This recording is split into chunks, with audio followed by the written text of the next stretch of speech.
भाई साहब, हम चाहेंगे कि किस तरीके से हम ये जो त्याग और तपस्या है, इन चीज़ों को बढ़ाएं अपनी लाइफ में। वास्तव में जो आज सेवाएं हो रही हैं जी।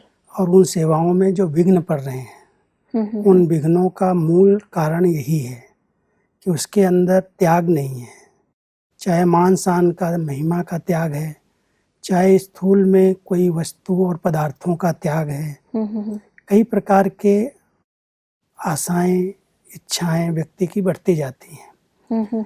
त्याग वृत्ति जो होनी चाहिए वो नहीं है। बाबा ने वैसे त्याग की बहुत गहरी परिभाषा सुनाई है। जी। कुछ दिन पहले मुरली में, इसी 82 की मुरलियों में जो अभी रिवाइज हो रही हैं, बाबा ने 7 दिन का कोर्स कराया त्याग का। और उस त्याग के कोर्स में कहा कि सबसे बड़ा त्याग है देह अभिमान का त्याग। जी भाई साहब। और तपस्या है आत्म अभिमानी स्थिति की।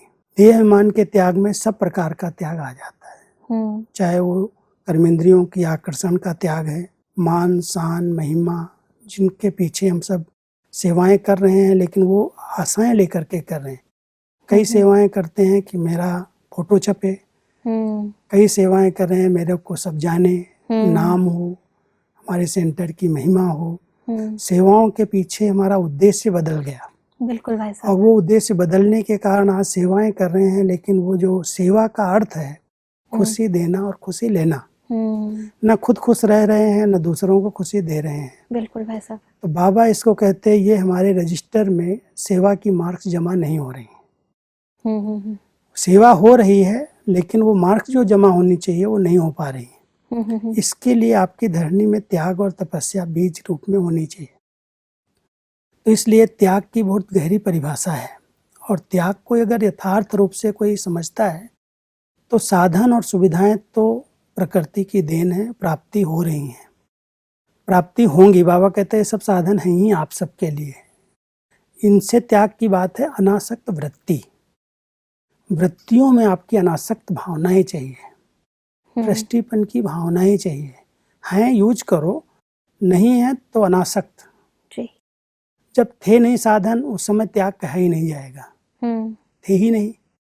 अब हैं, वर्तमान समय सब प्रकार के साधन बाबा ने हर बच्चे को दिए हैं। बिल्कुल। लेकिन उन साधनों के बीच में रहते हुए, उन साधनों को प्रयोग करते हुए हमारी साधना कम ना हो, तपस्या कम ना हो, और वो होते हुए भी अनासक्त वृत्ति बनी रहे।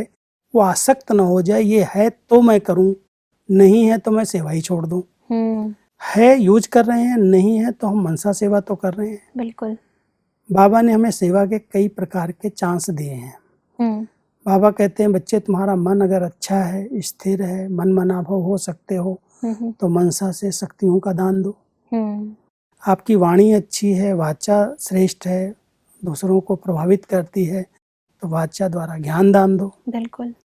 कर्म अच्छे हैं, कर्म से प्रेरणाएं लोगों को मिले, कर्म से गुणों का दान दो।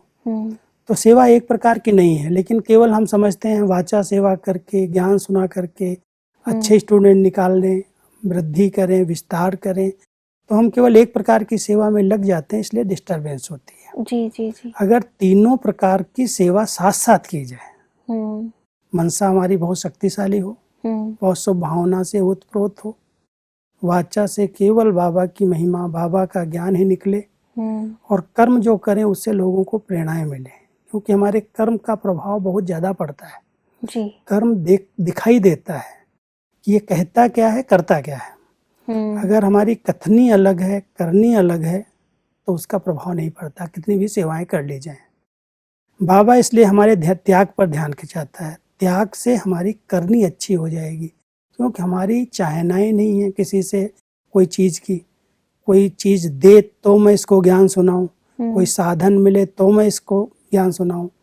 ये बाबा ने हम बच्चों को त्याग सिखाया है। तो पहला सबसे बड़ा त्याग है कि सब साधन होते हुए वृत्ति अनासक्त है, दृष्टिपन की भावना है, उपराम है, हैं यूज कर रहे हैं, नहीं है तो अनासक्त है।